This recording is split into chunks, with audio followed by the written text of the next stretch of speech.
Irmãos, hoje é a nossa lição número 8, dia 20 de maio de 2018, e o título do nosso estudo hoje de manhã, Ética Cristã e a Sexualidade. Texto áureo, carta de Paulo aos Hebreus, capítulo 13, versículo 4. Venerado seja entre todos o matrimônio e o leito sem mácula.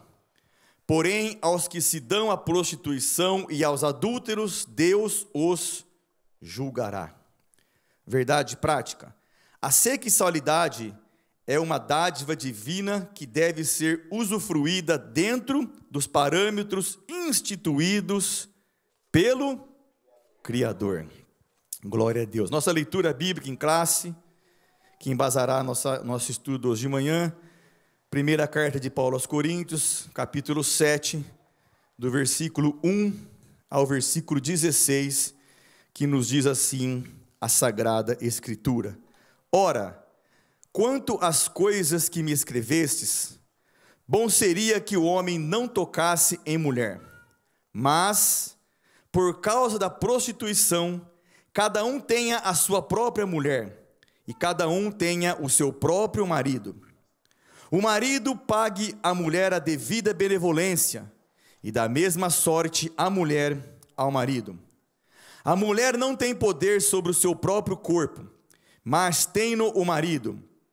E também, da mesma maneira, o marido não tem poder sobre o seu próprio corpo, mas tem-no a mulher.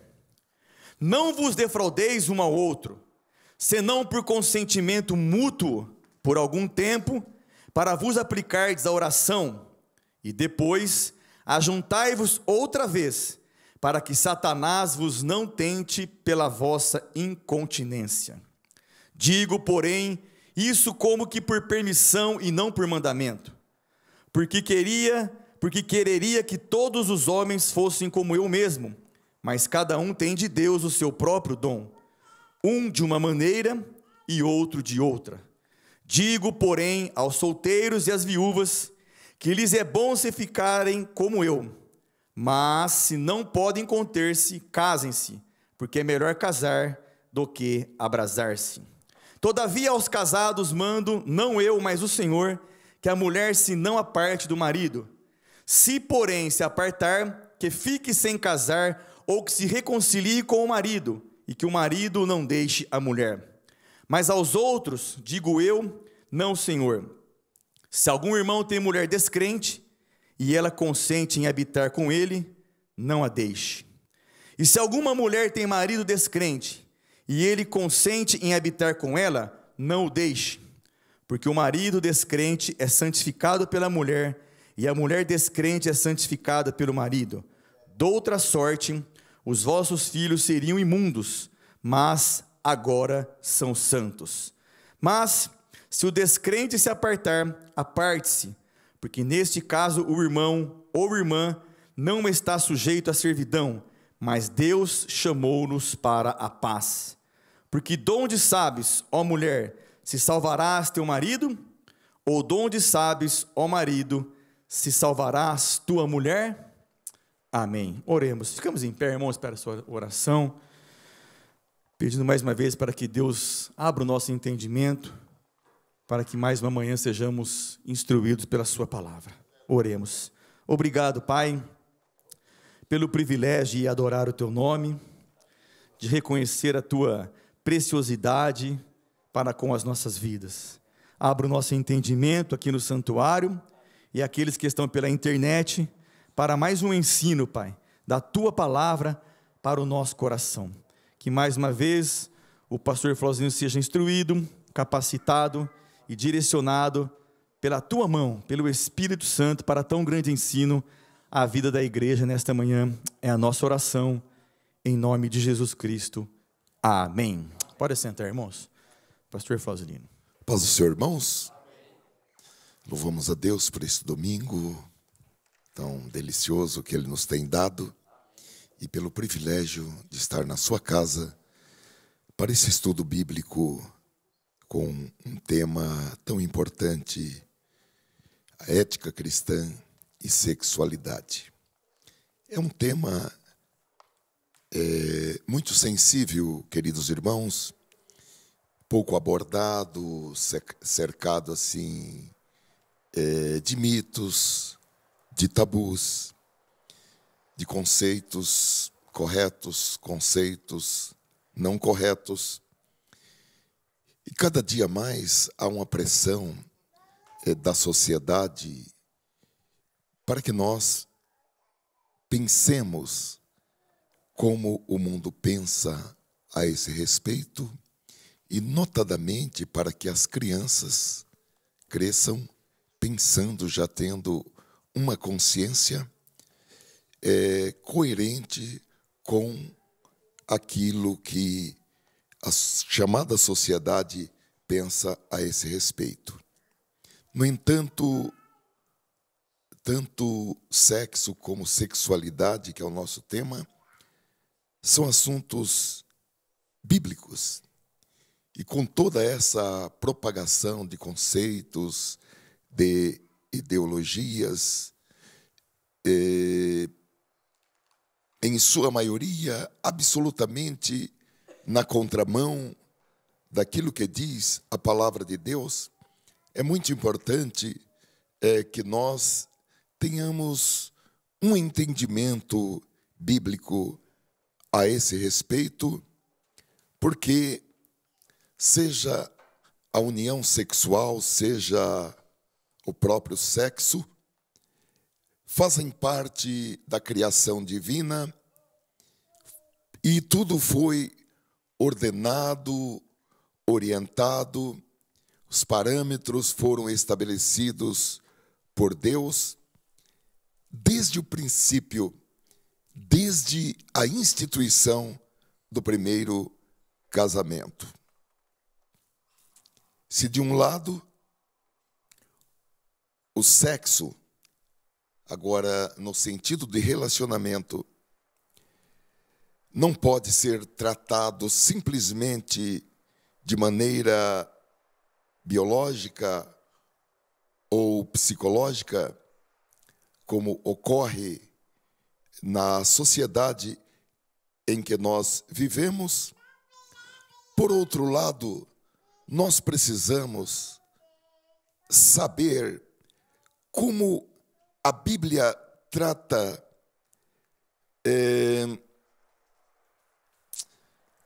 atividades e ações que estariam no conceito da sexualidade, para que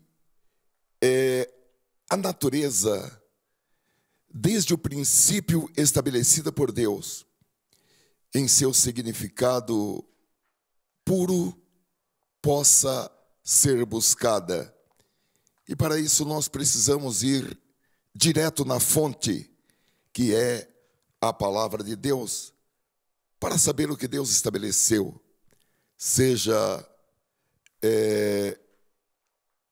em relação aos propósitos, porque Ele criou, porque Ele estabeleceu, seja para que nós possamos olhar para as propostas do mundo e possamos ter um discernimento, ter um julgamento para o efeito de aceitar ou rejeitar.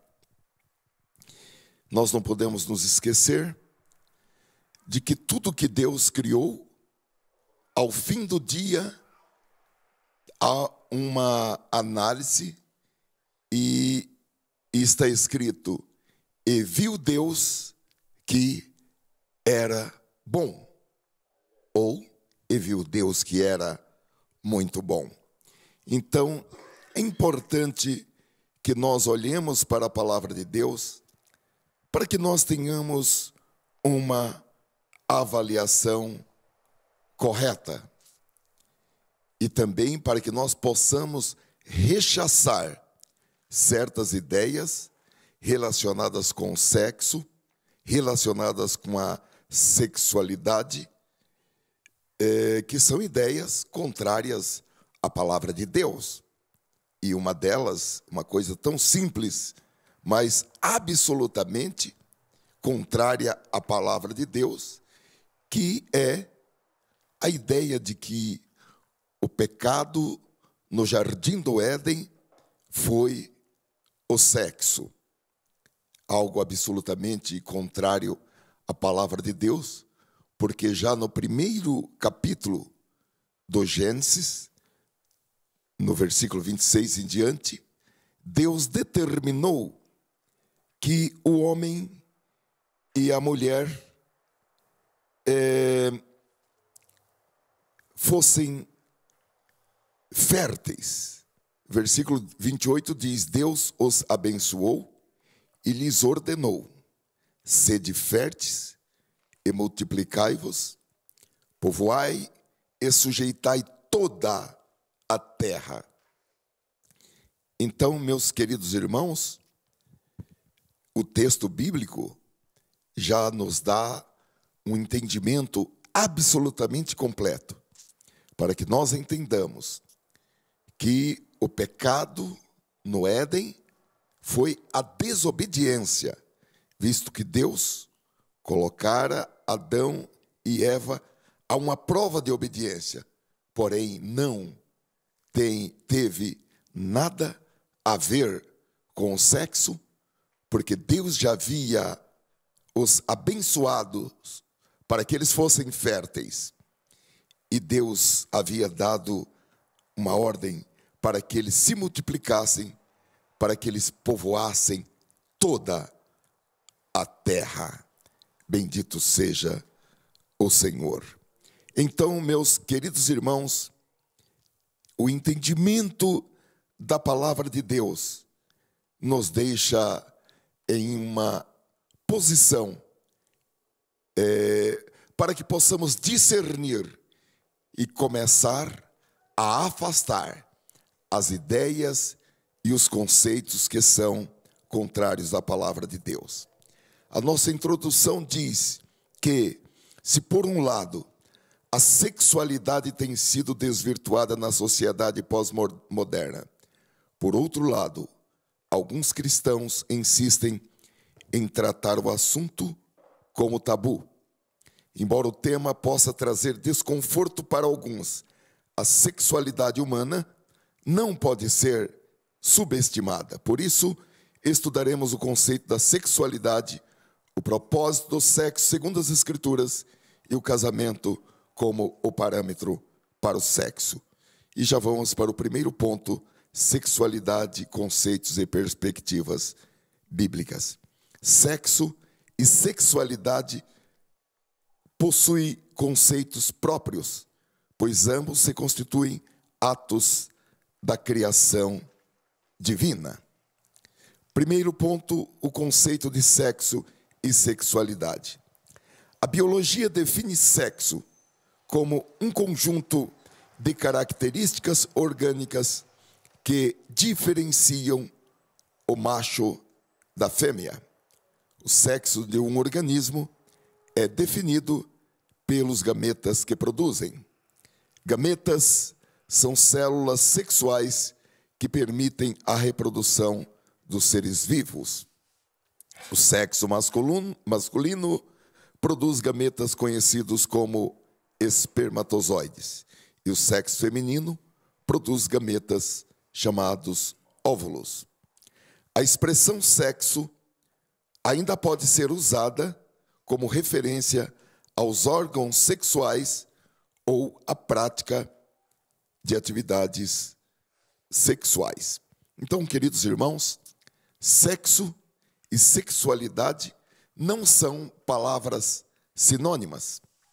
Apesar de serem palavras interligadas, apesar de serem palavras indissociáveis, porém, não são palavras sinônimas. O sexo está mais ligado às características anatômicas do corpo humano, tanto as características externas, como também as características internas, que são outras questões biológicas, como nós vimos, em que o sexo masculino produz gametas, conhecidos como espermatozoides. E o sexo feminino produz gametas chamados óvulos. Então, esse conjunto identifica se uma pessoa pertence ao sexo masculino ou ao sexo feminino, e ainda há outros componentes e fatores de ordem emocional, de ordem psicológica, também próprios do sexo masculino ou do sexo feminino. Diz o nosso comentarista, já o termo sexualidade, que nós estamos falando do conceito de sexo e de sexualidade. Já o termo sexualidade representa o conjunto de comportamentos, ações e práticas dos seres humanos que estão relacionados à busca da satisfação do apetite sexual, seja pela necessidade do prazer ou da procriação da espécie. Esse termo tem sido apropriado pelo mundo e tem sido desvirtuado de seu conceito. No entanto, precisamos entender que sexualidade não é sinônimo, embora aqui está o nosso autor, deixou muito claro que a sexualidade representa um conjunto de comportamentos e de ações. Então, a sexualidade, ela não é sinônimo de coito e também não se limita à presença ou não do orgasmo. A sexualidade é esse conjunto de comportamento, de ações, diria assim, o móvel, a energia que motiva a pessoa a encontrar o amor, o contato, a intimidade, enfim, é a expressão em movimentos, em palavras, enfim, é a influência física e mental que leva a pessoa à busca da satisfação do apetite sexual, seja pela necessidade de prazer ou da procriação da espécie. No entanto, biblicamente falando, a sexualidade está ligada a um homem e uma mulher. Diferentemente do que o mundo propaga, que na busca do prazer, que a sexualidade dá o suporte, esse prazer pode ser buscado da maneira mais ampla possível, tanto entre homens e homens, entre homens, homem e mulher, enfim.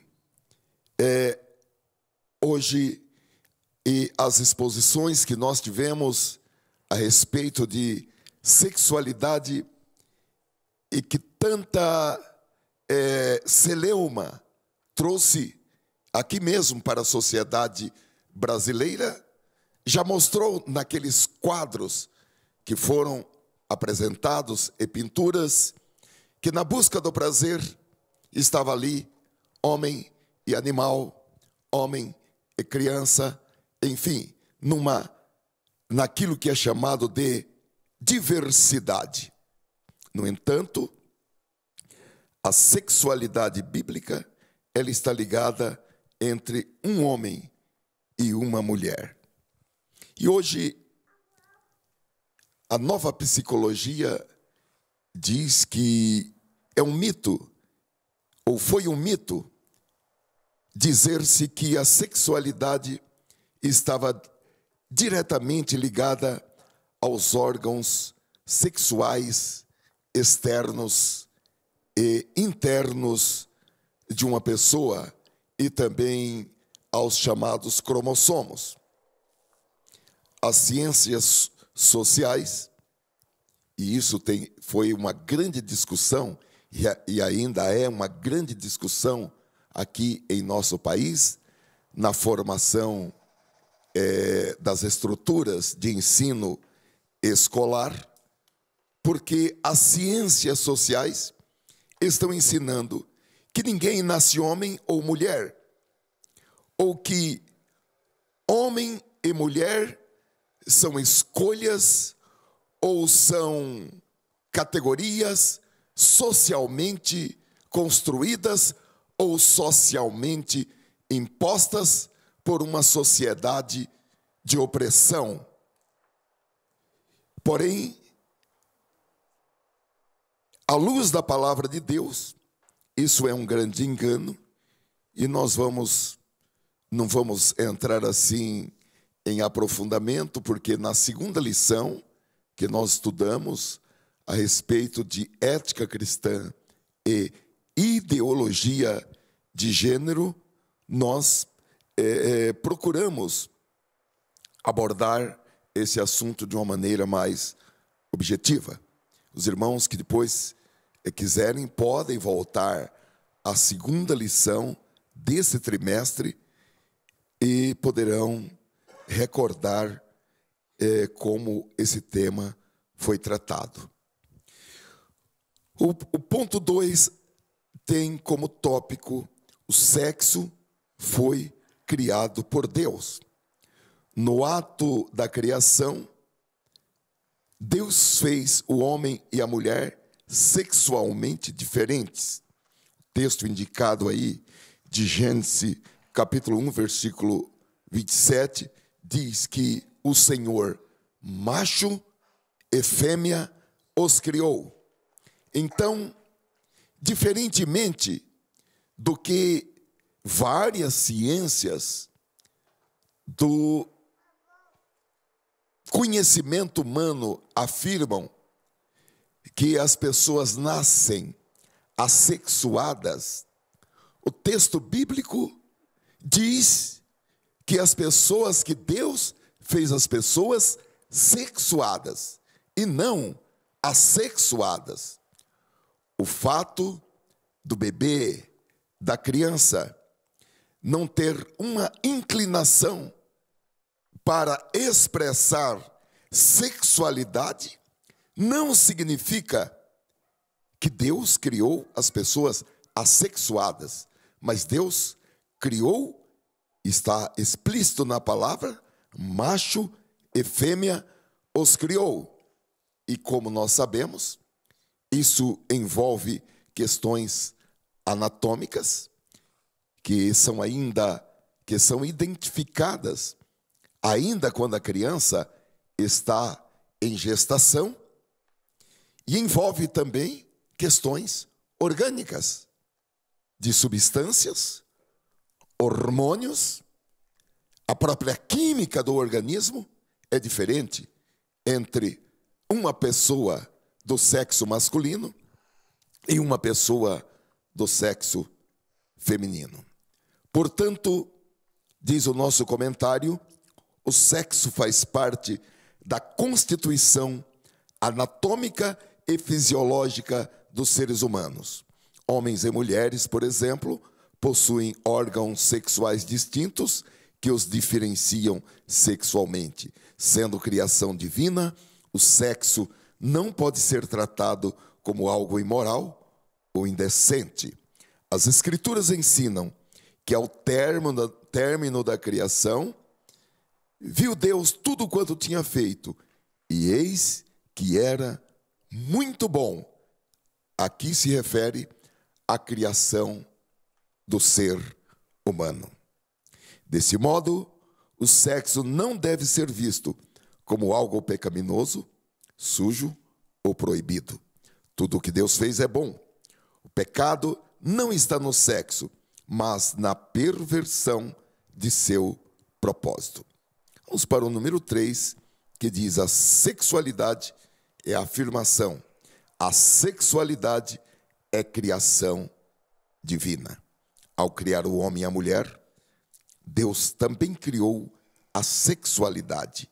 E Deus, Gênesis capítulo 1, versículo 28 diz: e Deus os abençoou, e Deus lhes disse: frutificai e multiplicai-vos e enchei a terra.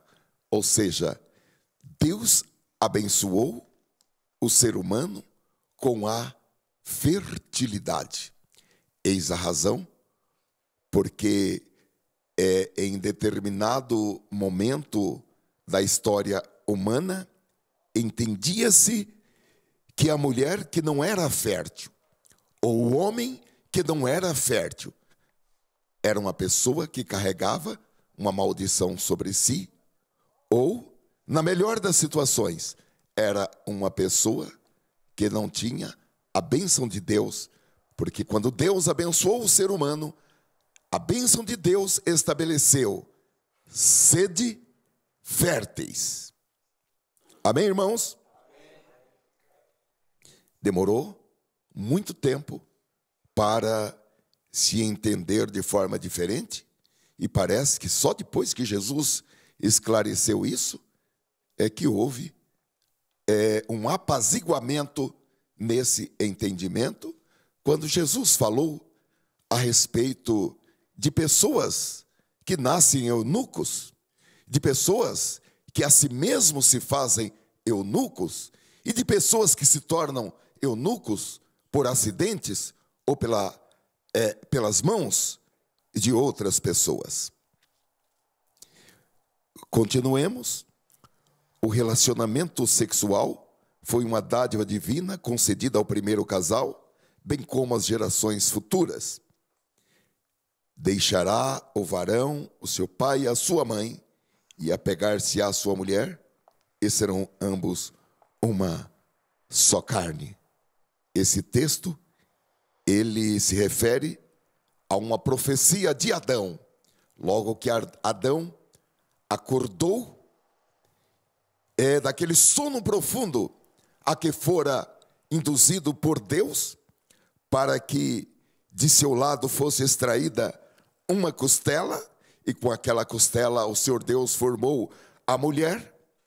Logo após Adão receber a mulher, ele disse: essa, agora sim, essa é osso dos meus ossos e carne da minha carne, ela será chamada varoa ou mulher, porque do varão ou do homem foi tomada. E a seguir ele disse: então deixará o varão seu pai e a sua mãe, e apegar-se à sua mulher, e serão ambos uma só carne. Sempre fez parte da criação original de Deus a união sexual entre o homem e a sua mulher, formando assim ambos uma só carne. O livro poético de Cantares exalta a sexualidade e o amor entre o marido e a sua esposa. Porém, não é correto demonizar o desejo e a satisfação sexual. Assim como o sexo, a sexualidade também não é má e nem pecaminosa. O pecado está na depravação sexual, que contraria os princípios estabelecidos nas Escrituras Sagradas. Então, queridos irmãos, para o crente, o conceito e as perspectivas a respeito de sexo, a respeito de sexualidade, é aquilo que está definido nas Escrituras Sagradas e na forma, dentro da forma e dos limites estabelecidos na palavra de Deus. E como nós vimos, na palavra de Deus, sexo e sexualidade são temas que estão intrinsecamente ligados. São temas indissociáveis. Amém, irmãos? Amém.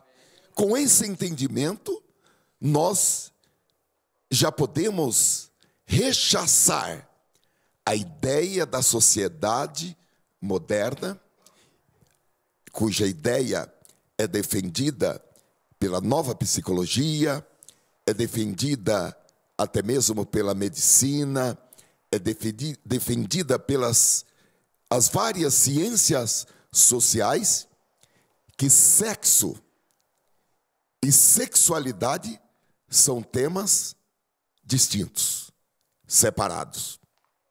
São temas que devem ser tratados, cada um no seu campo, cada um no seu momento, cada um dentro dos seus parâmetros próprios. Os irmãos entenderam isto? Amém?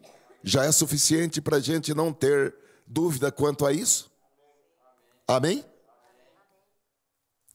Porque segundo o que toda a literatura hoje produzida, salvo raríssimas exceções, é no sentido de que ninguém nasce homem ou mulher. As questões de ordem anatômica, sejam internas ou sejam externas, não definem. A pessoa vai depois definir qual é a sua opção de acordo com a orientação que ela adotar. Então, não é assim que a palavra de Deus ensina. Número 2, o propósito do sexo segundo as Escrituras. A multiplicação da espécie humana. A finalidade primordial do ato sexual refere-se à procriação. Amém? Deus abençoou primeiro o casal e disse-lhes: frutificai e multiplicai-vos e enchei a terra. Gênesis capítulo 1, versículo 28.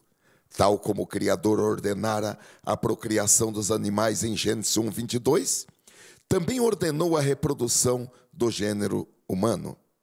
Neste ato, Deus concedeu ao ser humano os meios para se multiplicar, assegurando-lhe a dádiva da fertilidade.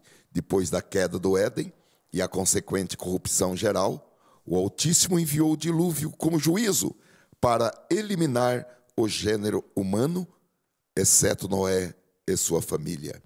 Passado o dilúvio, Noé recebeu a mesma ordem recebida por Adão. Diz a palavra de Deus em Gênesis capítulo 9, versículo 1. E abençoou Deus a Noé e a seus filhos e disse-lhes: frutificai, multiplicai-vos e enchei a terra que outrora fora despovoada, agora deveria ser repovoada por Noé, a fim de dar continuidade aos desígnios divinos. Porém, meus queridos irmãos, logo mais nós vamos presenciar desvirtuamento do desígnio divino. Parece que o homem traz em seu coração, por causa do vírus do pecado, uma propensão para o desvirtuamento dos desígnios divinos. Número 2, então, um dos propósitos do sexo, segundo as Escrituras, é a procriação, é a multiplicação da espécie humana. Mas também as Escrituras apontam outros 2 propósitos para o sexo. E nós veremos o segundo, que é satisfação e prazer conjugal. Por muito tempo, ensinou-se na igreja cristã, notadamente na igreja católica, que a procriação era o único propósito da relação sexual. Isso não ficou só na igreja católica, isso veio também para a igreja cristã evangélica. No tocante à igreja católica, o Concílio de Trento, ocorrido, disciplinou a prática sexual com fins exclusivos de reprodução e proibiu o sexo aos domingos, nos dias santos e no jejum quaresmal.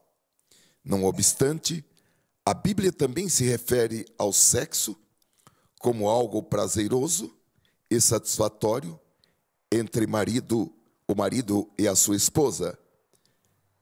Está escrito, Provérbios capítulo 5, versículo 18 e 19, seja bendito o teu manancial e alegra-te com a mulher da tua mocidade. E ainda, Eclesiastes capítulo 9, versículo 9, goza a vida com a mulher que amas. Assim, na união conjugal, como também ensina o Novo Testamento, o homem e a sua mulher devem buscar a satisfação sexual. 1 Coríntios, capítulo 7 e versículo 5. O apóstolo São Paulo, meus queridos irmãos, ele viveu em uma sociedade profundamente machista.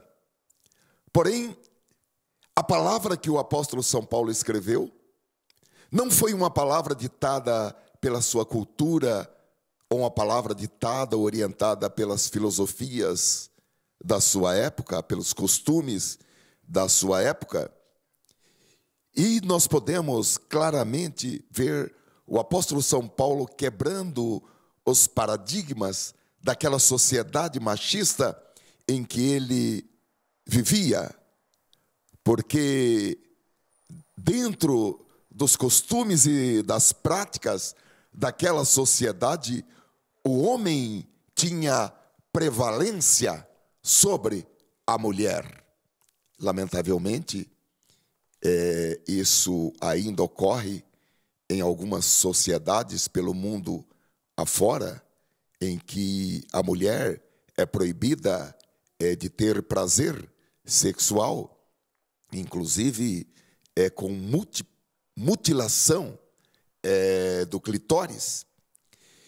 E o apóstolo aqui, ele afirma neste capítulo 7, que foi o capítulo que nós lemos, é o texto base da nossa lição, ele afirma a igualdade dos direitos conjugais, porque o texto fala do marido e da esposa dando a devida benevolência um ao outro. O marido pague à mulher a devida benevolência e, da mesma sorte, a mulher ao marido.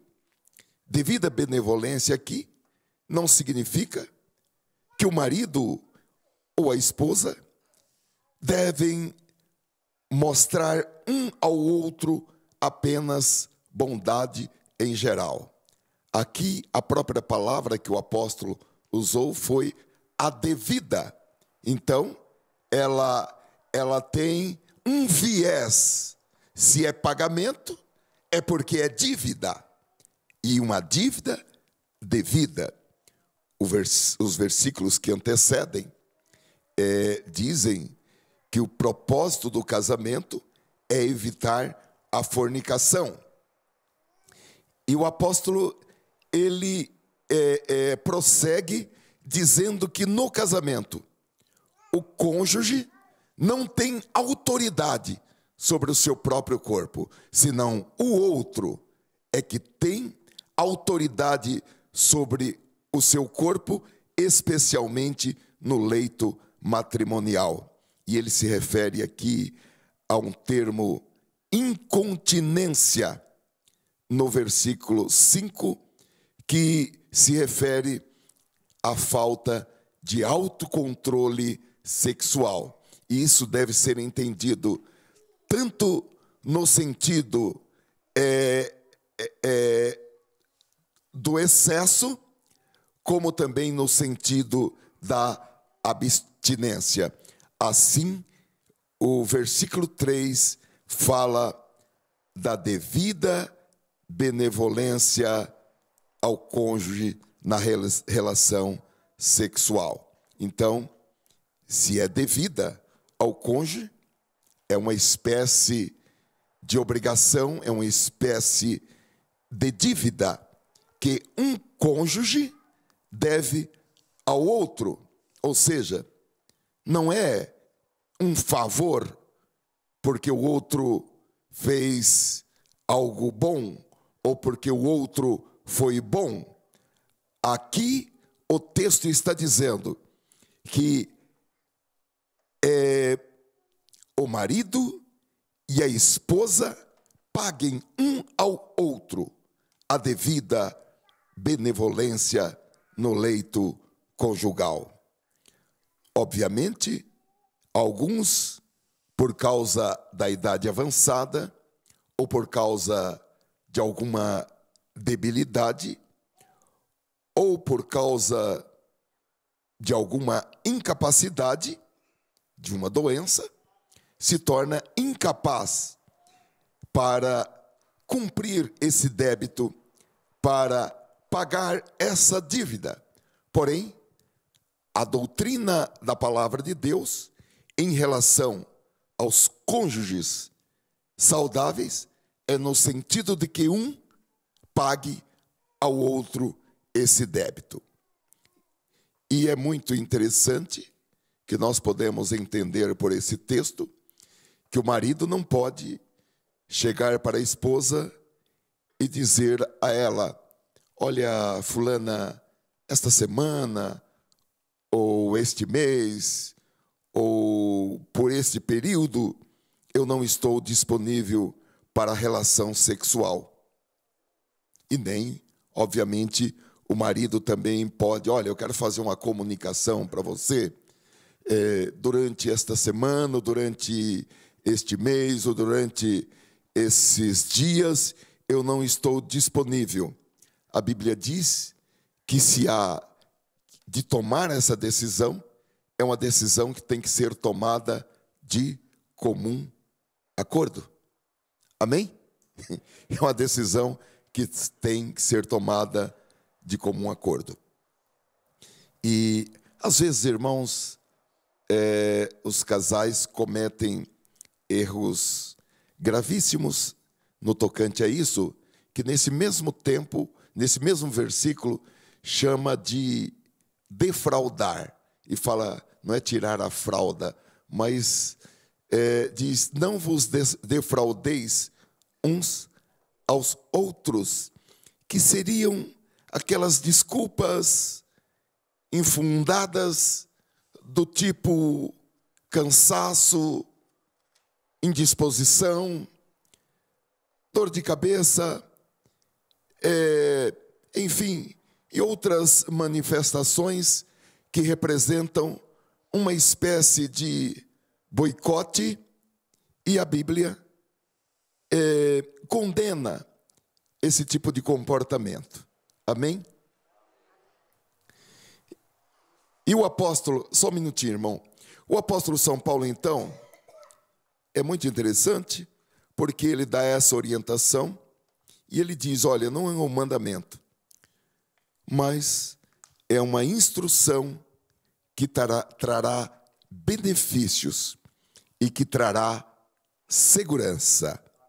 Ele diz, eu vou ler esse texto em 1 Coríntios, capítulos 5 e 6, não vos defraudeis um ao outro, senão por consentimento mútuo, recíproco, por um acordo, e isto por algum tempo, para vos aplicardes à oração, e depois ajuntai-vos outra vez, para que Satanás vos não tente pela vossa incontinência.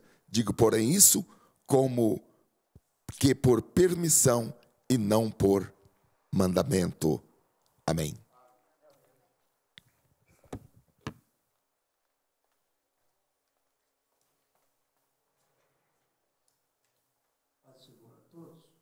Olha, pastor Frausilino, os irmãos aqui, eu acho que esta lição que fala sobre a sexualidade, eu acho que em muitas épocas das nossas igrejas, isso tem vindo atrasada, porque a gente depara com muitos assuntos dentro de famílias que, como o senhor disse no início, que isso criou um tabu, né? Isso criou um tabu até em muita gente da sociedade, né, de falar sobre isto. E, por outro lado, a gente observa que a nossa juventude, os adolescentes, inclusive casais de um modo geral, têm participado e sido orientado de maneira, muitas vezes, incorreta, certo? Por exemplo, pastor, eu em algumas igrejas que eu trabalhei, por exemplo, numa delas, que eu trabalhei em Campo Grande, no Mato Grosso do Sul, nós deparamos com uma situação, por isso que lá o profeta Oséias diz assim, que o meu povo erra por não ter conhecimento, né? Por exemplo, eu acho importante que esse assunto seja abordado. E, inclusive, eu acredito que há pessoas que, nesse momento, estão pensando assim, por que esse assunto? Devia ter outra coisa para pregar. Eu acredito que tem gente pensando assim. Quando, na verdade, isso não passa de ser uma ignorância. Numa das igrejas que eu trabalhei em Campo Grande, pastor, o que aconteceu? Um senhor, um casal, o marido me procurou por uma situação que está acontecendo na sua casa. A mulher dele chegou um tempo que eu não sei se orientada por outras ou por esses movimentos que às vezes surgem dentro de igrejas, né? E ela, então, ela adotou uma medida entre ela e o esposo que ela não ia mais participar de sexo, que isso era nojento, que isso não era de Deus. Inclusive, ela passou a vestir comprido, porque ninguém podia ver a pele dela, certo? Inclusive as pernas. E ela disse que, então, e ela cortou o relacionamento dela com o marido. E ficou isso um grande tempo. E ele nos procurou na igreja para ver o que se resolvia com essa situação. Porque a mulher não aceitava mais ele na parte sexual, né? Então, a gente observa que, muitas vezes, pastor, as pessoas passam a desconhecer isso porque não participam da palavra, não têm conhecimento. Eu acho que esse assunto é até assunto que deve ser abordado até mais vezes dentro das igrejas, né? Porque eu acredito que tem muitos casamentos que, às vezes, as pessoas não estão prontas até para o casamento, porque falta orientação bíblica para as pessoas, né? Então, nós resolvemos essa situação, fomos conversar com a mulher, arrumamos senhoras que pudessem conversar com ela, depois fomos conversar com ela e também com o esposo, e graças a Deus que essa situação foi sanada. Agora, imagine o senhor, que quanto desses problemas tem acontecido no país, até muitas vezes dentro das próprias igrejas evangélicas, né? Eu conheci, por exemplo, uma moça, e a gente conviveu com a família dela, e depois dela casada, ela confessou um dia para a gente que ela convivia na casa com as irmãs, com a família, mas ela, quando casou, ela se estranhou demais. Porque ela casou, na verdade, depois a gente conversando, ela casou, na verdade, não era para possuir família. Era, na verdade, um refúgio, um escape da sua casa. Porque ela não tinha alguns problemas na família, então ela queria casar para, então, ficar livre da família. Então, quando ela se apanhou casada, que ela disse que estranhou, porque ela estranhou dormir com o homem. Estranhou ter uma relação sexual com ele, certo? Então, uma moça, né, me contou isso depois do casamento, depois de alguns tempos ela contou isso, né? Depois ela se adaptou e tal, e passou tudo à normalidade, né? Então, por isso que eu estou dizendo, pastor, que essas coisas, para as igrejas evangélicas, inclusive para os pastores, para as pessoas que estão na frente dos trabalhos, isso não pode ser tabu. Eu acho que, em alguns casos, eu acho que os pastores têm que chamar as moças, os rapazes, inclusive em véspera de casamentos, e colocar isso à mesa. Porque muitos assuntos, muitos casamentos que estão acontecendo aí, a gente está observando que entra muitas vezes esses assuntos dentro do casamento, não é? E isso tem trazido muitos problemas. E a outra coisa, como o senhor está dizendo, né, com esse novo ensino que está tendo aí, eu acho que mais a igreja deve entrar por esse prisma. Tá, obrigado, pastor. Obrigado, pastor. Então, queridos, da mesma maneira que a palavra de Deus condena o sexo pré-marital, o sexo antes do casamento, a palavra de Deus também orienta que no casamento os cônjuges devem, dentro da expressão bíblica, pagar esse débito conjugal. Então, o propósito do sexo, segundo as Escrituras, em primeiro lugar, a procriação, ou seja, a multiplicação da espécie humana. Em segundo lugar, nós vimos a satisfação e o prazer conjugal, a recreação.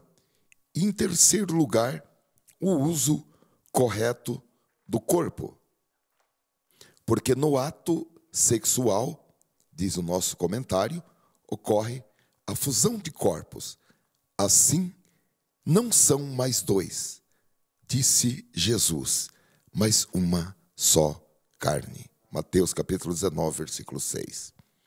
O sexo estabelece um vínculo tão forte entre os corpos que os torna uma só pessoa.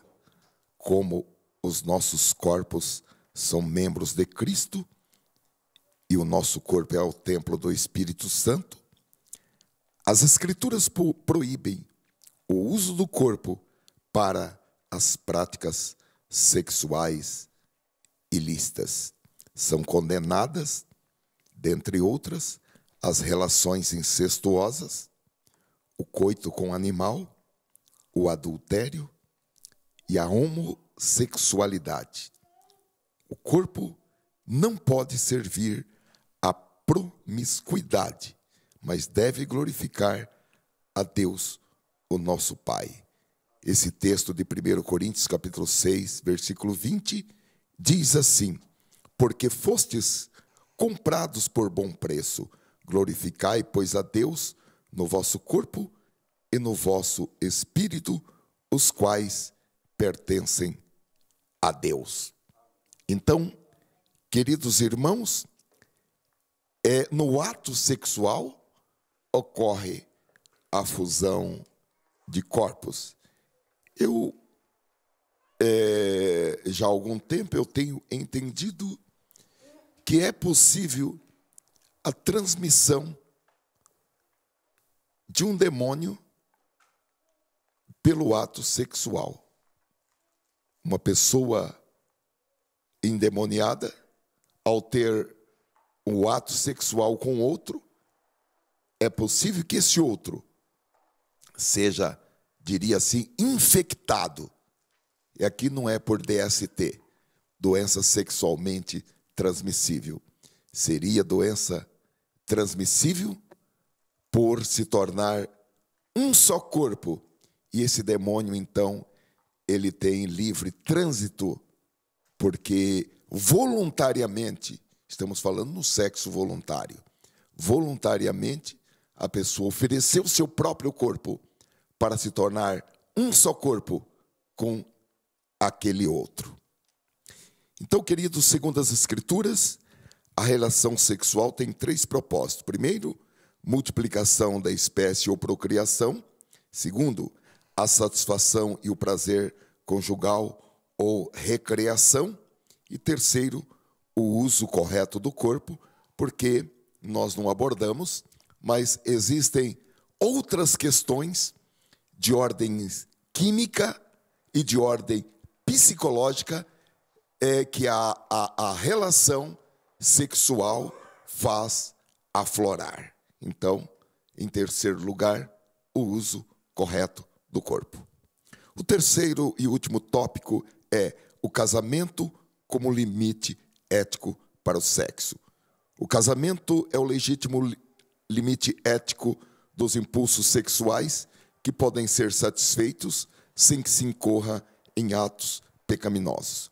Primeiro, prevenção contra a fornicação. A fornicação está relacionada ao contato sexual entre pessoas solteiras, ou seja, não casadas. O adultério é o sexo entre pessoas casadas que não com seus respectivos cônjuges. A fornicação é o relacionamento sexual entre pessoas solteiras, tecnicamente falando, e pessoas não solteiras ou não casadas. Para prevenir este pecado, o apóstolo Paulo orienta os cristãos a se casarem. Nós lemos já mais de uma vez esse texto em 1 Coríntios, capítulo 7 e versículo 2, onde o apóstolo diz: por causa da fornicação ou da prostituição, cada um tem a sua própria mulher e cada uma tenha o seu próprio marido. Os ensinos de Paulo ratificam o propósito divino do casamento, ou seja, um homem para cada mulher. Este princípio também foi defendido por Jesus. Nós lemos: deixará o homem, pai e mãe, e se unirá à sua mulher, Mateus 10:5. Deste modo, a legitimidade cristã para a satisfação dos apetites sexuais entre um homem e uma mulher restringe-se ao casamento monogâmico e heterossexual, 1 Coríntios 7:9. Toda prática sexual realizada fora destes moldes constitui-se em sexo ilícito. Número 2, o casamento e o leito sem mácula. As Escrituras ensinam que o casamento é digno de honra, Hebreus capítulo 3, versículo 4, e que a união conjugal deve ser respeitada por todos, Mateus capítulo 9, versículo 6, que são palavras de Jesus dizendo assim: não são mais dois, mas uma só carne, portanto, o que Deus ajuntou, não o separe o homem. O leito conjugal não pode ser maculado por ninguém. Quem o desonrar não escapará do juízo divino. Hebreus capítulo 3, 13, versículo 4. A segunda parte do versículo 4. Aqui a desonra refere-se ao uso do corpo para práticas sexuais ilícitas, com ênfase nos casos de relações extraconjugais, 1 Coríntios capítulo 6, versículo 10. Inclui também as relações conjugais resultantes de divórcio e de segundo casamentos antibíblicos, Mateus capítulo 19 e versículo 9. Embora muitas vezes os imorais escapem da reprovação divina, não poderão fugir da ira divina. A praxis da sociedade e a condescendência de muitas igrejas não invalidam a palavra de Deus. Eu gostaria, irmãos, de destacar que a igreja, e quero deixar isso muito claro, a igreja não tem uma posição homofóbica, porque a posição ética da igreja no tocante à sexualidade, ela não está centrada apenas na homossexualidade. Como nós vimos, a Bíblia condena todas as formas de desvirtuamento da sexualidade, como o adultério, a prostituição, a fornicação e, por óbvio, também a homossexualidade e todas as demais formas contrárias à palavra de Deus. Então, segundo o entendimento que nós temos da palavra de Deus, a homossexualidade não é um único erro ou o único desvirtuamento da sexualidade que hoje é tida como normal. Portanto, o nosso posicionamento não é um posicionamento homofóbico para atingir uma determinada classe de pessoas, mas sim defender a ética cristã na forma como delineada pela palavra de Deus em todas as circunstâncias. Por exemplo, nós acabamos de ler que a Bíblia estimula o casamento para evitar a fornicação e a prostituição. Como nós vimos, a fornicação é o sexo entre pessoas solteiras.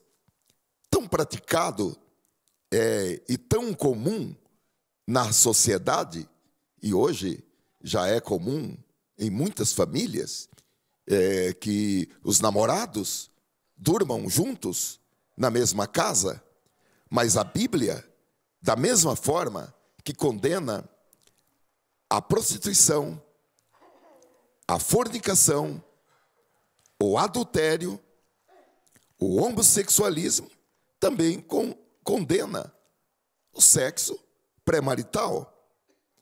E vamos falar claramente, isso entra o que o irmão Euclides disse, muitas vezes os jovens e os adolescentes são cobrados por seus amigos, por seus colegas, a terem experiências sexuais antes do casamento, e até é motivo de bullying para meninos e meninas, adolescentes, jovens, tanto rapazes como moças, que não têm experiências sexuais antes do casamento.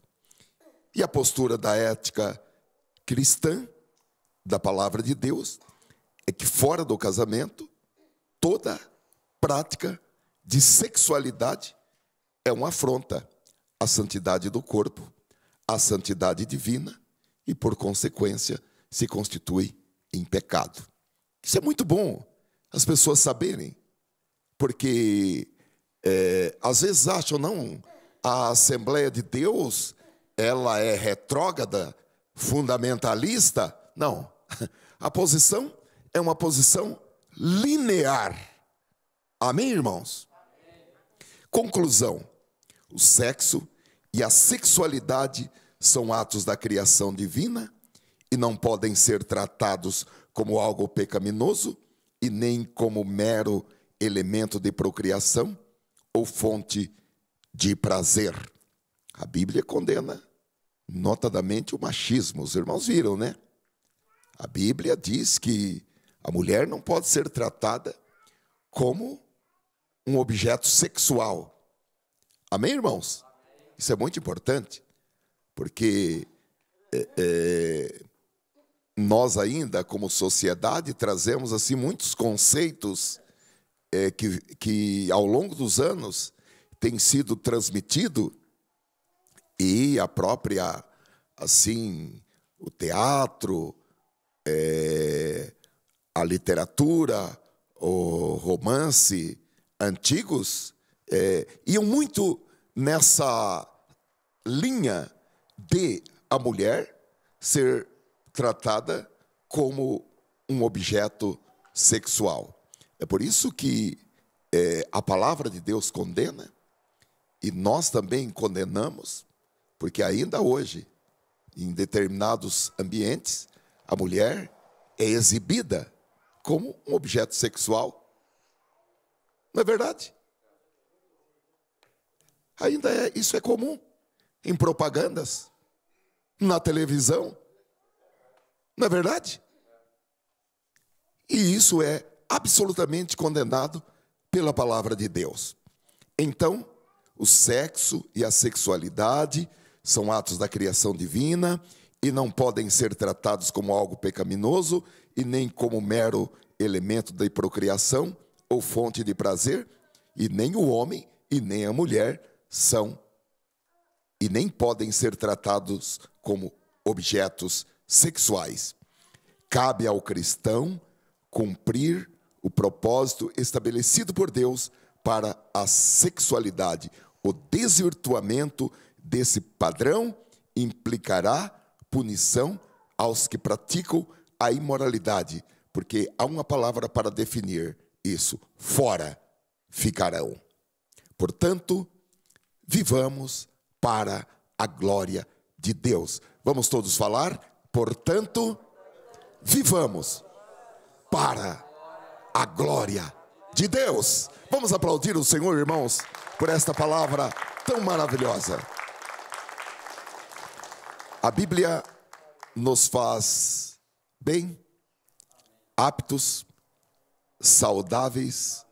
A Bíblia nos prepara para que nós vivamos de maneira inteligentes em toda a forma de viver.